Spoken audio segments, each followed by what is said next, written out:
Capítulo 94. Batalha nas profundezas. Porque ele queria. Pela primeira vez, o coração de Sun-Yi não estava cheio de medo e desespero. Em vez disso, estava repleto de indignação desafiadora. Ele estava cansado de ceder à pressão do mundo, agarrando-se furtivamente às menores faíscas de esperança, sempre com medo, sempre disposto a fazer qualquer coisa, abandonar qualquer coisa, apenas para sobreviver por mais um dia. Isso não era mais suficiente. Ele queria fazer o mundo se curvar aos seus desejos. Ele queria viver como um ser humano, em vez de um animal. Nos últimos meses, Sun-Yi havia mudado sem nem perceber. De alguma forma, ele havia se tornado insatisfeito com seu modo de vida anterior, em que seu único objetivo era a sobrevivência a todo custo, ofuscando tudo mais. Se ele vive ou morre sempre foi a única coisa que importava. Mas agora, como ele vivia importava mais. Qual era o propósito de não ter mestre se ele vivia como um escravo? Com os dentes cerrados, Sun-Yi mergulhou no abismo escuro. A água fria o abraçou como um sudário funerário. Ele não conseguia enxergar nessa escuridão amaldiçoada, contando apenas com seu sentido das sombras para orientação. O sal penetrou nas marcas de mordida em suas mãos e no corte em seu pescoço, fazendo-os arder. Sem dar atenção à agonia, Sun-Yi usou sua força considerável para se impulsionar cada vez mais na escuridão. Ele podia sentir os tentáculos gigantes se movendo na água ao seu redor, puxando os pedaços do barco carapaça na boca gargantuesca que estava escondida em algum lugar lá embaixo. Uma ou duas vezes, ele teve que desesperadamente torcer seu corpo para evitar ser tocado por um deles. Mas ainda assim, nenhum sinal de Cassie. Seus pulmões começavam a arder. Sun-Yi mergulhou mais fundo. Nessa profundidade, a pressão da água começou a afetar seus movimentos, fazendo cada braçada parecer mais pesada. Mesmo com seu corpo aprimorado pelas sombras, havia um limite para o quanto ele podia suportar. Sun-Yi suspeitava que, sem a trama de sangue, ele teria sufocado há muito tempo. Pior ainda, ele sentia que estava cada vez mais perto do corpo real do horror desconhecido que havia destruído seu barco. Ele ainda não podia sentir sua forma massiva, mas a julgar pela espessura dos tentáculos que o cercavam, o monstro não podia estar longe. E então, Sun-Yi finalmente percebeu algo. A uma curta distância dele, uma pequena sombra estava lutando contra uma muito maior e feroz. Cassie. Reunindo toda a sua força, Sun-Yi nadou em direção à garota cega com a maior velocidade que pôde reunir. À medida que se aproximava, ele conseguia discernir os detalhes do que estava acontecendo.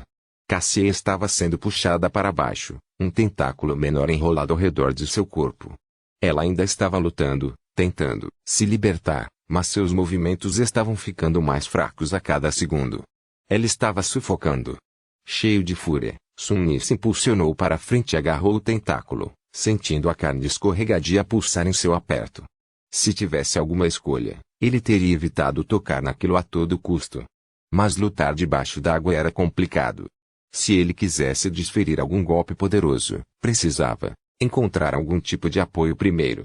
Invocando o fragmento da meia-noite, Sun-Yi tensionou cada músculo de seu corpo e golpeou o tentáculo bem abaixo do ponto onde estava enrolado no tronco inferior de Cassie. Ele sabia que não seria capaz de causar nenhum dano sério com aquele golpe, que foi desacelerado pelo fardo da resistência da água negra. No entanto, sua incrível espada ainda era afiada o suficiente para cortar o tentáculo carnudo, fazendo um jorro de sangue escuro sair da ferida. O tentáculo tremeu furiosamente e disparou para o lado, como se tentasse sacudir o agressor. Voando pela escuridão, Sun-Yi se segurou com todas as forças e moveu a lâmina para cima, cortando a carne esponjosa. Ele nunca esperou cortar o tentáculo com um único golpe. Nenhuma quantidade de força teria permitido que isso acontecesse. Felizmente, espadas conseguem perfurar, golpear e cortar. Empurrando a lâmina, Sun-Yi cortou fundo no tentáculo. Quando Otsubai estava prestes a tocar a ferida, ele mudou o aperto e puxou o tachi para baixo. A carne do monstro se abriu sob a lâmina afiada como navalha, oferecendo pouquíssima resistência. Um torrente de sangue jorrou e, com a última investida, o tentáculo foi completamente cortado. Sun-Yi finalmente pôde voltar sua atenção para Cassie e ver como ela estava. O que ele sentiu fez com que franzisse a testa. A garota cega estava quase inconsciente. Ele precisava levá-la à superfície o mais rápido possível.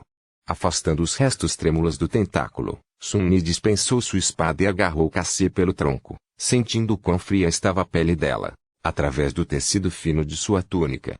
Fracamente, ela tentou resistir, sem perceber que era ele e não um monstro.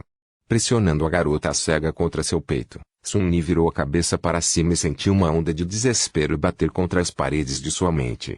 Seus pulmões estavam em agonia, sem ar algum neles. Seu corpo estava perdendo lentamente a força, cheio de dor terrível e sedento por um sopro de ar fresco com intensidade enlouquecedora. Mesmo que pudesse ver alguma coisa, a essa altura, sua visão teria começado a escurecer. E eles estavam tão longe da superfície. Pior ainda, o horror das profundezas estava agora alerta à sua localização. Inúmeros tentáculos já estavam se movendo, cercando-os com uma barreira impenetrável de carne.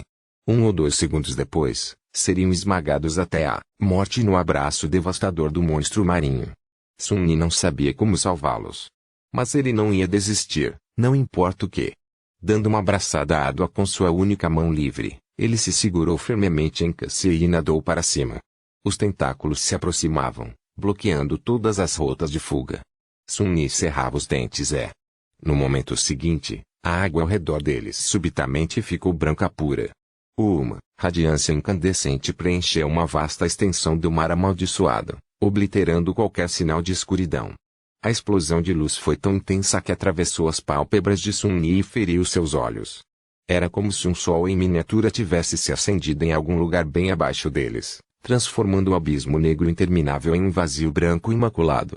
Correntes mareais de água irradiante surgiam tumultuosamente, jogando o mundo em desordem. Os tentáculos gigantescos se contorciam e se debatiam loucamente, como se estivessem sofrendo uma dor insuportável. A barreira inquebrável de carne se desfez. Sun-Yi não estava disposto a deixar essa chance escapar. Esforçando seu corpo sufocado, ele nadou até a superfície, desviando dos tentáculos contorcendo-se. Com o furioso sol branco ardendo nas profundezas abaixo, ele podia ver claramente as formas deles. Movendo-se cada vez mais rápido, ele se impulsionou para cima com tudo o que lhe restava. Sun-Yi sabia que emergir tão rápido era perigoso, mas não havia outra escolha. Tanto Cassie quanto ele não tinham muito mais vida neles. Eles precisavam de ar. Embora parecesse uma eternidade, a radiação branca começou a diminuir alguns momentos depois. Mas isso não importava. Sun-Yi já estava além da barreira de tentáculos, nadando para cima com velocidade desesperada. Ele temia que eles não conseguissem. Sua consciência já estava começando a enfraquecer, escorregando lentamente para as garras frias do vazio.